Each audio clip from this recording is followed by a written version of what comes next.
this morning, what I'm going to cover more so is about not necessarily if you should be bidding on competitor brand terms, but more about what I've learnt over my journey and sort of what you should be aware of. And so a little bit about who I am. So my experience, I started in search marketing as an analyst. About 6 or 7 years ago, I started in agency land, like I'm sure a lot of you have as well. I joined the Dental Aegis network for about 4 years, and I worked across financial services. And post that, about 2 years ago, I joined iSelect, where I pretty much lead an in-house digital implementation agency where we run all of our search, all of our social media, all of our programmatic, and now we're starting to do some of our in-house creative as well. So it's really good exposure where we get to do pretty much everything end to end, and I've brought that sort of agency experience with me along to iSelect, which is really exciting because I sort of have a few specialists in different channels and areas that we get to do all of it ourselves. A little bit more about me because I thought I'd sort of fun it up. I'm not sure if this will mean much to people in Sydney, but I'm a Melbourne Demons supporter. We had a great year this year. I'm looking forward to next year. I have a 14-year-old Ridgeback named Diesel. He's quite big, quite tall, and makes coming home every night really exciting, as well as coming home to my fiancée, I'm sure. But the dog also makes it quite exciting as well. Despite being Italian, I do not like cheese, but more so the more stronger cheese like Parmesan. I do love mozzarella, hence why my last meal would be a wood-fired pizza, so I'm fine with that. And the last one, quite interestingly, is I rarely click on a paid search ad, which is more so just because it's in my subconscious. I know that someone's going to have to pay for it. I generally scroll down to organic. However, I sort of contradicted myself with this because last week I actually needed to get my house steam cleaned because I moved out of my rental property and we were in a really short time, so I just clicked Steam Cleaners Melbourne, clicked on the top paid search ad, called and converted. So I was like, wow, that is actually my job. And I actually did it. So a couple of things I'll be covering today: the evolution of brand term bidding, some competitor brand bidding tactics, key watch-outs to be aware of when bidding on competitor brand terms, and alternatively, if you're seeing competitors bidding on your brand, what you'd be aware of, some monitoring techniques and tools that you can use. Some are free, some are paid, and then how you can measure some of these different tactics, and lastly, sort of what you can do about it if you're seeing someone bidding on your brand term. Just had a little bit of a pop quiz firstly. When did Google lift the restrictions of using trademark terms as keywords in Australia? Does anyone know when it sort of changed, when Google sort of let it all be a free-for-all and let everyone bid on their competitor terms and branded trademark terms? 2013 April, that's right. So I don't have any cool swag for you, but Athena are here, and whoever said that, I'm sure they'll get you something. So I'll throw you in the deep end there, Athena. Cheers, Paul. That's all right, mate. So looking at the current state, I guess, of competitor brand term bidding. So at the moment, there is no real restrictions on bidding on trademark terms across Google and Bing. However, you can't use trademark terms within your ad copy and your display URL, and alternatively, if you do that, you can be penalised. However, there is some exceptions to this rule, and that's purely if you are an authorised user, and you do see this with car dealers, resellers, for example. So just something to be aware of if you are going to engage in a branded term strategy, that you do need to follow the rules. And this is sort of like a great example as to how you would see an authorised user, Mazda, the head office, for example, bidding on their branded search term and their trademark term. And then alternatively, I was geo-targeted to this one down in Brighton where iSelect is, and they've also got the branded search term and the trademark term in there. So just something to be aware of, even though you generally can't have branded search or branded keyword terms in your ad copy, there are exceptions to this rule. So over my career, I guess I've seen, and purely being, I guess, starting as a paid search marketer, and now moving more into data-driven marketing and performance marketing as a whole, I guess I've seen a number of different strategies as to why you would bid on competitive brand terms. And these are some of the four that I sort of highlighted and have come across. The first one is mainly just conquesting, where you're purely just trying to divert traffic from your competitor and just trying to, I guess, steal click share. The second one is a dual brand strategy, which is one that we would see, I guess, quite often when you have a group that owns two brands in a similar vertical or industry, where they're trying to play a position strategy with one and two and retain as many clicks as possible. I think with this strategy, you just need to make sure that you're measuring to make sure that you're retaining the clicks. And then the third one I've got here is retention strategy, one that I've done a couple of times, where you would only show an ad on a competitor brand term if you know that that user is a customer of yours, and you can do that via audience lists, Google, you got email upload lists that you can do with Google Customer Match as well. And the final one is for campaign and building awareness, putting out a creative message. And this is more of a tactical sort of play to actually, build brand awareness. And you do see some small brands that, when they're entering the market, to actually bid on competitor brand terms, because they want to piggyback off the search volume of a bigger brand that might have a similar customer to them. And I sort of did a little bit of research on this, and this is something that I remember back in, I think, 2014 when the iPhone 6 launched. And Samsung, in this instance, while they're not a small brand, they did piggyback off the search volume of iPhone 6 and had a quite interesting creative message around this where they said, awkward, you obviously mean S6, and I thought that was quite cheeky. I mean, it really depends on how you measure a campaign like this, but as you can see, it is building awareness. They got some PR, they were in ad news, I think they were in search engine land, so it's, depending on how you measure the campaign, I think this is really quite successful for them in this instance. But again, it does matter. You just have to check on what your objectives are for a campaign like this. A couple of things of what to be aware of, and these are some things that I sort of thought about, in the last couple of weeks, is what are the main things you really need to be aware of if you are going to bid on a competitor brand terms. And I think the first one was that, there are increasing costs, and I think Aaron alluded to it before that, Google does reward relevancy, and you want your ads to be relevant, you want your landing pages to be relevant. And if you're bidding on a competitor brand term, the person in that instance is looking for that brand. So your ad isn't as relevant. It's not the best user experience for them, but it's a good chance for you to divert traffic, which is great. But it just means that you are most likely going to be paying more for that because the quality scores are going to be lower.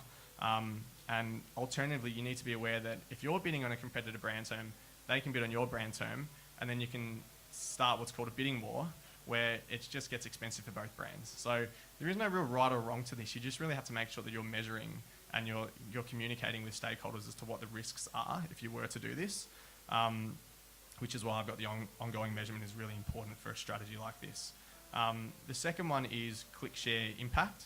So if you're bidding on a competitor brand term, just monitoring if you're taking clicks, if you're seeing clicks increase. If you're having a competitor bid on your brand terms, just understanding if you are losing click share because of that. And in an instance where you're potentially not bidding on your own brand terms, this is a perfect chance to actually step back and go, well, we want our customers or our potential customers to have the best brand experience possible. We need to make sure that we're covering our own real estate. And you do have conversations with stakeholders and marketing managers where, why would we bid on our own brand terms when we've got SEO coverage, for example? Well, this is a perfect chance if you're seeing a competitor bidding on your brand terms. You want to make sure that your potential customers are getting the best experience possible. The third one is around the legalities. You can't use trademark terms in any of your ad copy, so I think everyone has to be just cognizant of that. And alternatively, if you're an agency or if you're a small brand, making sure that your brand names are trademarked, because if your brand names aren't trademarked, they're really no one's really doing anything wrong if they're actually utilising your brand names in their ad copy. And the last one on legalities, I think, is I have seen this a few things. I haven't seen anything enforced, but I have seen some letters go around where other brands are asking them to stop bidding on their brand terms in sort of like a ceasefire sort of manner, which is quite interesting. But yeah, I haven't actually seen anything enforced off the back of that. And the last one to be aware of is making sure that you set clear objectives. Competitor brand term bidding is very expensive, so you need to make sure that you're setting clear objectives as to what you want to achieve, whether it's conversions, whether it's driving awareness, or whether it's diverting clicks. And I guess some cool little tactics or tricks that I use to make sure that I'm monitoring brand term bidding is, I think, a tool that for all the search marketers in this room would already use, which is Auction Insights, which gives us great competitive insight as to who else and what other competitors are bidding on the brand terms or all the terms that we're bidding on. It allows us to see impression share, allows us to see overlap rate, to see who's actually bidding on the same keywords and if they're appearing above us or not. Some of the key metrics I look at are impression share. I think what I do or what we do at iSelect, which is sort of taking it to the next level, is we use a data visualization tool called Data Studio to actually pull all of the Auction Insights data into Data Studio, and we trend it. It allows us to actually talk to stakeholders that little bit differently, as opposed to showing them a big table of data. It allows us to show them, a visualization as to when we're seeing a competitor come into market for a certain keyword that we're bidding on, or allows us to show them when a competitor, for example, is bidding quite aggressively on our brand terms and when it started. So this is quite an easy way for us to actually manage those conversations and talk to those conversations quite effectively.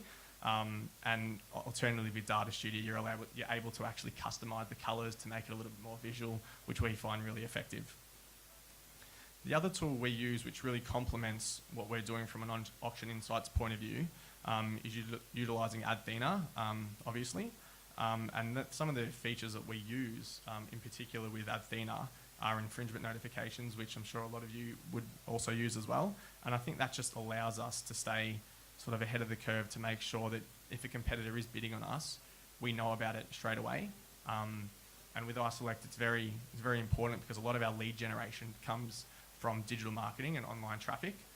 So I guess in this instance, if we do see increasing costs and we've got daily targets that we need to meet, we are actually then we're actually managing our stakeholders correctly to justify or explain to them why costs are going up, and we can really trend and actually tell them and show them examples as to, yep, we've seen competitors come in market, which obviously makes the search auction more expensive, which is really important to us. And I think the important thing for this as well is it's not just relevant for the keywords that we're bidding on. We can create different search term groups that we want to, and actually have a look at what competitors are bidding on those keywords, and should we start exploring into those avenues.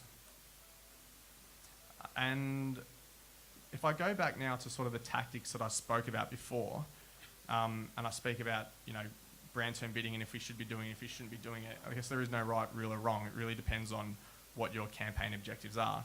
These are sort of 4 ways as to sort of how I've measured, or we've measured throughout my career, competitor brand term bidding. The first one is conquesting. And I guess with conquesting, I've really treated it to how I'd manage all of my performance campaigns based on ROI, CPA, CPLs. And then further to that, if we find that we're actually getting into a bidding war and we're finding our own branded cost per clicks increase, we need to make sure that we're actually including the opportunity of cost of that as well into our aggregated costs. So if you're seeing your branded cost per clicks increase 4-fold, 5-fold because you've started a bidding war, you need to make sure that you're including that in your cost per leads and cost per acquisitions, because that cost needs to sit somewhere, and it's not really necessarily fair to put it against your branded cost because it might not have been attributed to that. And if you weren't bidding on a competitor brand, it might not have occurred. The other one is the dual brand strategy and protection. This is quite a hard one to measure. And sort of the ways that I've measured it historically is by looking at aggregated click-through rates on both your brand, the dual brand that's also bidding on the competitor brand terms, and then your organic as well. So really understanding that impressions should stay static. They shouldn't change whether it's brand or organic. But in terms of the click-through rate, that will change. So looking at a period in time historically and looking at the new period as to when you're bidding on competitor brand terms through a dual brand strategy, and understanding if that click-through rate has actually increased. And if you want to get a little bit more scientific, you can look at the percentage increase of click-through rate since you've started a dual brand strategy versus a percentage increase in cost, and understand if that is linear or if you're paying, I guess, exponentially too much for the increase in click-through rate you're getting. The third one is more of a retention strategy. And this is quite tricky. Generally, you need help from your sales teams to actually understand what you're doing with a retention strategy.